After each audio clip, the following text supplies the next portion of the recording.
I hope so, at least. First of all, I have to say I don't speak a word Italian, but it's a beautiful language. That's all I can say. It's an official language here in Koper, so like Slovenian. I heard that. It's also officially spoken in restaurants where I can eat well, right?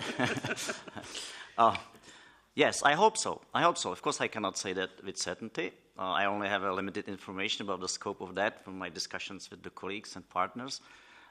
So we definitely hope so. It's not our goal somehow to establish companies or industries.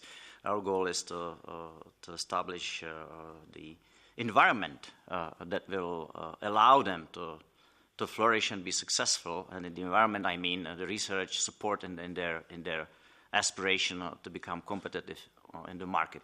That's the goal of the Fraunhofer. That's what we do. So in that sense, I would say yes. Here are the expectations.